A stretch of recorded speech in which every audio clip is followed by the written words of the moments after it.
২৩ বছরের প্রতীক্ষা শেষে আগামীকাল অনুষ্ঠিত হবে পটুয়াখালী জেলা বিএনপির ত্রিবার্ষিক সম্মেলন। সফল করতে প্রস্তুত করা হচ্ছে শহরের জিমনেশিয়াম মাঠ। ভার্চুয়ালি যুক্ত থাকবেন বিএনপির ভারপ্রাপ্ত চেয়ারম্যান তারেক রহমান।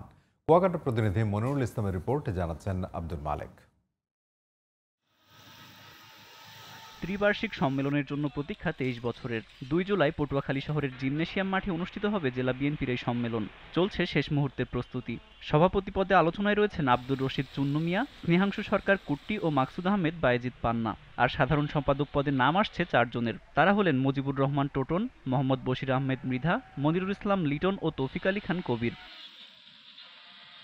তৃণমূলের নেতাকর্মীদের আশা, নতুন নেতৃত্বের মাধ্যমে আরো শক্তিশালী হবে বিএনপির সাংগঠনিক শক্তি। আমাদের ভারপ্রাপ্ত চেয়ারম্যান জনাব তারেক রহমান সাহেব যেহেতু এই অনুষ্ঠানের প্রধান অতিথির আসন অলঙ্কৃত করবেন, সেহেতু সবাই এখন কিন্তু অধীর আগ্রহ অপেক্ষা করতেছে তার একটা দিক নির্দেশনা শুনবে।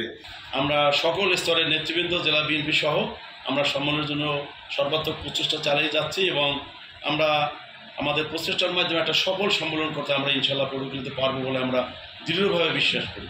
একজন সৎ, স্বচ্ছ, মানবিক গুণাবলী সম্পন্ন মানুষকে বেছে নেবেন। ব্যালটের মাধ্যমে নেতৃত্ব নির্বাচনের প্রস্তুতি চলছে বলে জানায় জেলা বিএনপির আহ্বায়ক ও সদস্য সচিব। আমরা বহু অত্যাচারিত, যেন আমরা পটুয়াখালী আমাদের জেলায় আমাদের দায়িত্ব দেওয়ার পর আমরা সুস্থভাবে কোনো মিটিং আমরা করতে পারি নাই। গণতন্ত্রের জন্য যে আমরা যুদ্ধ করেছি, ভোটের অধিকারের জন্য যে আমরা লড়াই করেছি দীর্ঘদিন তারেক সাহেবের নেতৃত্বে, আমরা আজকে সেই লক্ষ্যে আগাচ্ছি।